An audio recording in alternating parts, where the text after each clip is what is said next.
You're listening to Fish Out of Water, the podcast where feeling out of place becomes the start of something new.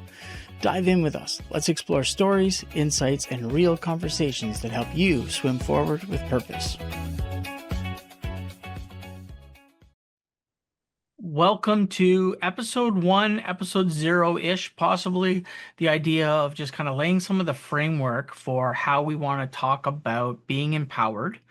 And we want to have a little bit of fun with this. And so we're going to be calling this podcast Fish Out of Water, in that the idea of so many of us find ourselves in a space where we're not necessarily where we want to be. And I think that the idea of finding that space is critical to success, to fulfillment, to passion, which is something we're going to talk about in the future because there's a pretty interesting meaning behind that one, but we'll get to that one later. I want to introduce you to Lisa. Lisa is the dearest friend that I have in the world, and we've known each other for more than 20 years. She met my wife and I in a moment when we were wildly displaced, and we were immediately met with grief as the individual who had called us to a new city passed away within 48 hours of us arriving. And Lisa met us in a space where there was a massive amount of loss. And there is something about this relationship over the last 20 plus years that has just continually evolved and grown and changed and transformed. And although we haven't been like peas in a pod the whole time, there's always been a little bit of something that's been happening in the midst of it. And so I think that for her and I, having an opportunity to launch something new in a space that isn't new, um, coaching, life coaching, career coaching, relationship, what it means in families, and all sorts of stuff. And so, Lisa, when you reached out to me and you brought this idea, I'd like you to share a little bit more as to kind of where the heart of that kind of comes from. Yeah, absolutely. First and foremost, I didn't even remember that those were the circumstances that we met under. In my memory, I think I was working at the church office and you guys had walked in and where you'd come to service. Now I'm not even sure, but it was an easy connection from the start. And just to echo some of the stuff that you said is that yeah, we haven't always been completely close or in touch even over the 20 years that we've known each other. Um, but it's more so that whenever we did connect, it was always just picking up where we left off and moving to the next level, if you will. And it's been such an awesome privilege and pleasure.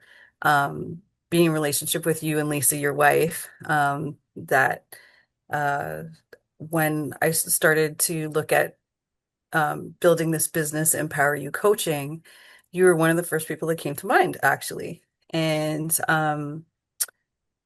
really, Empower You Coaching, I just really saw this as a space. I think you kind of touched on it in your introduction there, where we live in a society, we live in a world where we're always looking at our life and comparing it to others.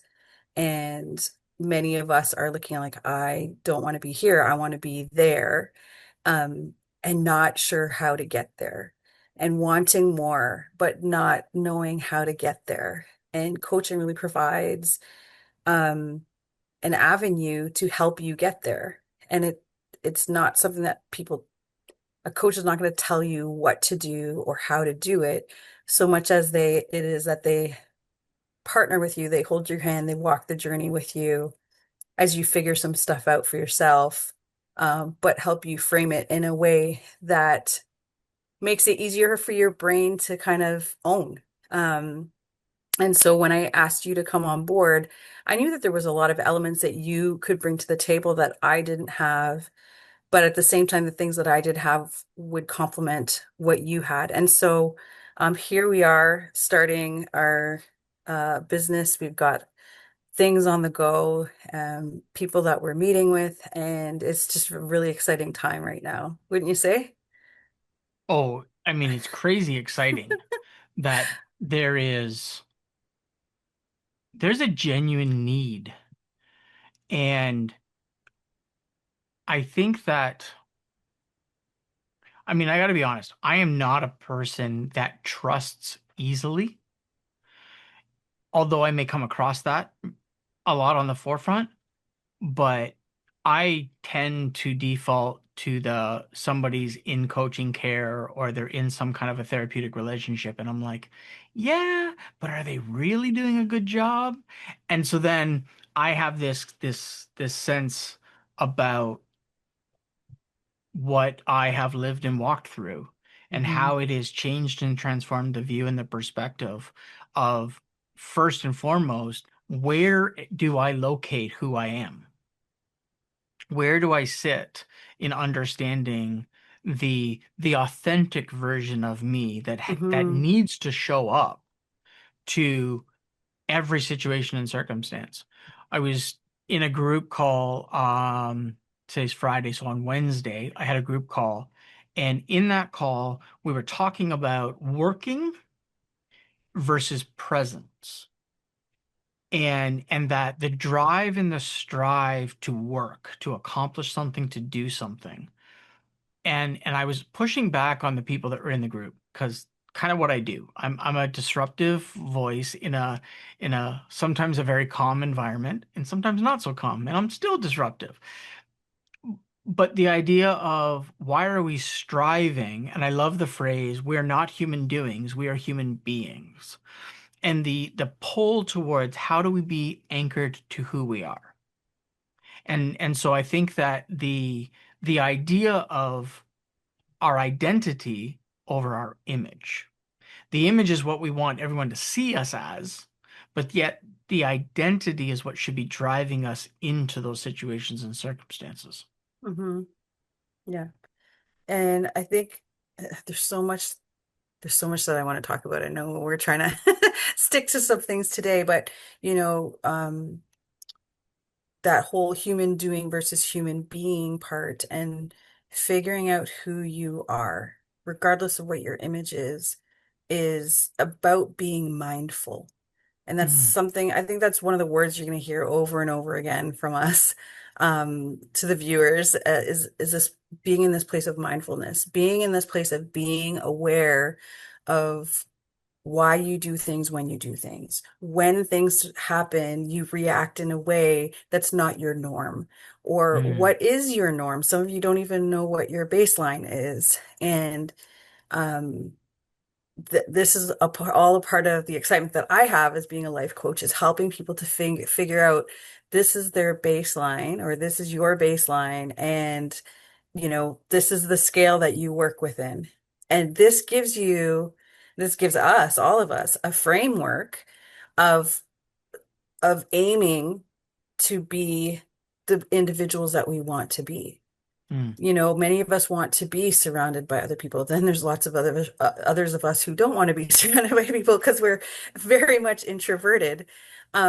But the point is that when you're aware of what your scale is, now you get to um, purposefully and mindfully create a world around you that supports you, that encourages you to be authentically you, that you now get to be your authentic self around people who are going to be impacted by you because they like what they see, and you're not trying to be something that you're not, so that effort of putting that you're putting forward to be whoever it is that you are drops because now you're being naturally you. And that's a really exciting thing for me as a coach to see in people when they start to recognize that this striving doesn't need to be a striving. It needs to be a just being. I mm, think that you've heard me already say, use the word freedom, is that, we want to have these lives of being free to be who we are and free to attain the things that we want to attain. There's nothing wrong with having goals in life. mm-hmm. And I know for you, Brett, like you and I are always talking about this, about helping people get to that place of natural freedom, if you will. Wouldn't you say? I think that the idea of natural freedom is the ability for us to shape our space intentionally. Hmm. It's to show up not necessarily only as what is expected of us, Mm-hmm. but as this is the strength with which I exist in, and I'm no longer afraid of what that strength is. Mm-hmm. And I think that the lack of fear about ourselves is usually contextual. Can I articulate Yeah. this? Can I say with words, hey, this is who I am and this is how I like to show up? All of a sudden, the freedom is actually exists in our ability to pull back. It Mm-hmm. doesn't mean I'm a bull in a china shop. It Mm-hmm. doesn't mean I'm coming in like a wrecking ball. It means that I become more intentionally aware of the Mm-hmm. space that I enter, of the Mm-hmm. relationships that I'm drawing towards, Mm-hmm. so that there is this empowered contextual relational input in Mm-hmm. that the goal is knowledge. Mm-hmm. And within the knowledge, and I don't like math, Mm-hmm. but I oddly love algebra. Mm-hmm. A plus B equals C. And that there is this idea of when we have knowledge without experience, we don't know what to do with it. If we have an experience without knowledge, we don't know how to understand it. So then knowledge plus experience, I like to say, equates to wisdom. And the wisdom is the adaptability component. It's the ability to become flexible. Mm-hmm. If I know who I am, if I know my Mm-hmm. leadership style, I know what I need, but I don't have the experience of what that looks like in different settings, I am the bull in the china shop. I'm here to Mm-hmm. break stuff. I'm here to Mm-hmm. make you serve me Mm-hmm. versus, hey, how do I meet this space? And I think that in the psychology component of life, the idea of operating from a temperamental perspective. Now, this isn't our temperament, it's our temperament. I'm trying to say it very slowly and long because it's not about being tempered and it's Yeah. not about your temper. It is about what is in psychology, they refer to it the autonomic system, the idea of who you are without thinking. And if we've never thought about who we are, we have no control over that identity, over that version of ourselves, Mm-hmm. which then becomes the problematic version Mm-hmm. of of what of what we're trying to gain. Yeah. We actually then, if we don't know how to articulate that, we are human doings Mm-hmm. because we're doing trying to find a presence. We're doing trying to find a being, but it doesn't connect. There's a disconnect and a misconnect. Yeah, it's funny. I hope this works out really well. What's come to mind in everything you've been saying here is the story of Snow White, but not the Snow White side of the story, but the Wicked Witch or the evil queen.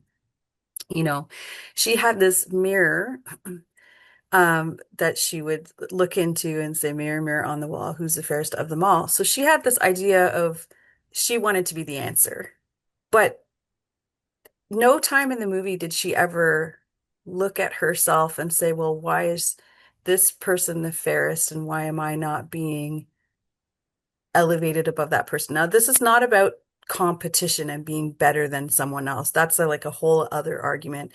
But the point being is that she was looking into a mirror and basing herself on someone else, Hmm. rather than taking a step back and saying, I want to be the fairest person, but then what is the fairest person? What makes up the fairest person? I believe she was asking who's the most beautiful, but I believe that the mirror was answering, who is the most beautiful inside and out, if you will. And she was missing that whole point because there was no place where she would step back and really reflect on who she was. She was, like you said, bull in China shop. She was breaking everything left, right, and center. Um, does that resonate with you? I mean, there's a whole bunch of other stuff I want to say about it, but like that story came to mind so prominently as you were talking, especially with the I temperament and understanding your core temperament. I completely agree. And I think that the story as it's been depicted through Disney and such is does a disservice to the true beauty of the witch. That she was probably not green-skinned. Yeah. She was probably gorgeous in the traditional sense of what it means to be a 10 out of 10 model on X magazine or what. Mm. She was probably gorgeous and a sight to be seen by anybody and everybody that would look. But the mirror was looking beyond, and you didn't say this exact word, but you alluded to it, and it was the idea that Snow White was innocent and beautiful. There is something different about Snow White that allowed the exterior version of who she was to then be empowered by the interior version of who she was.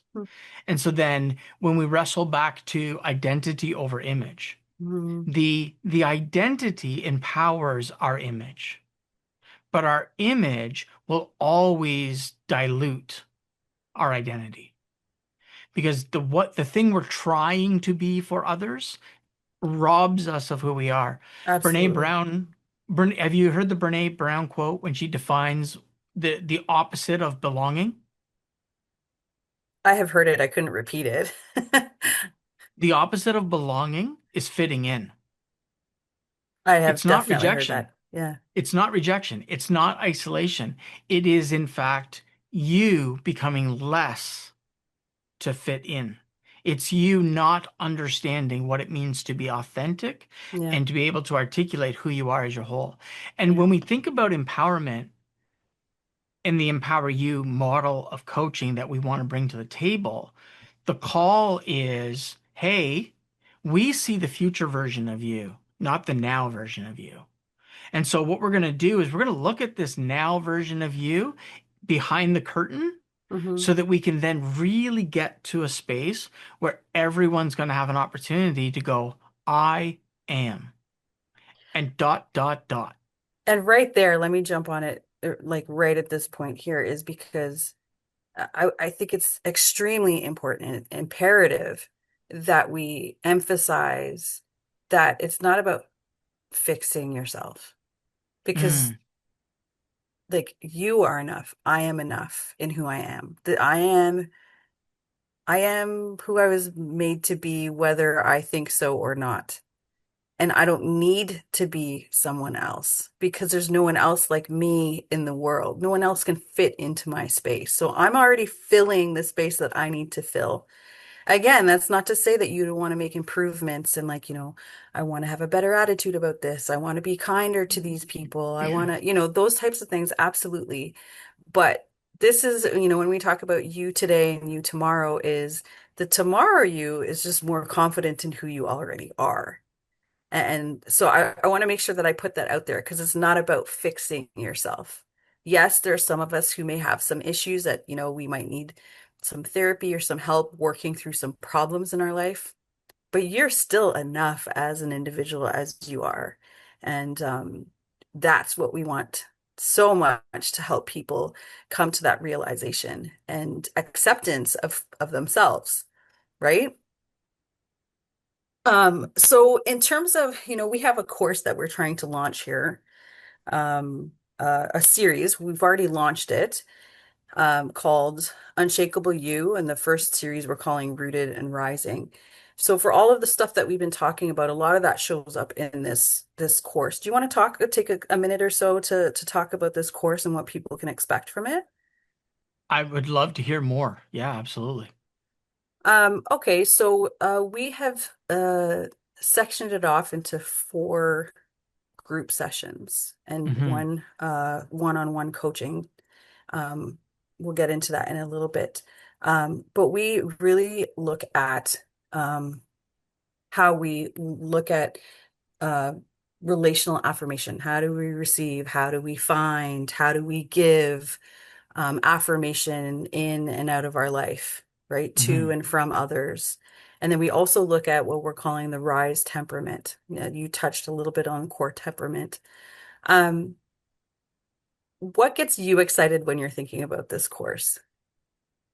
I think the part for me, it isn't necessarily that everyone arrives at the same destination, but that the ability to sit in a space where we become more articulate as to the who I am. I've gone through I'm just finishing. I'm like 2 weeks away from finishing my Master's of Education. Congrats. Whew, It's exciting. what like tw the last 20 months, I feel like I've been hidden under a rock. And now my brain, and I'm not finished yet, which is part of the problem because now my brain wants to start doing the things that I've put off for 20 months, but I have Yes. to push pause. But the idea of being able to sit in this articulation of who am I so that I can, Hmm. and not do, just pause on the so that I can. Hmm. And so that I can be would be Hmm. like the proper conclusion to that. And I think that everyone's going to have a different entry point. Everyone's going to have a different Yeah. midpoint, Yeah. and we're all going to have different outcomes as a result of this. Hmm. And this 4 week, 5 session journey is going to be like drinking from a fire hose for some people because it's going to be like right in, we're diving right down into it. We're digging up some of the dirt that's at the bottom of our life and Yeah. trying to till the soil so that there is this rooted and rising.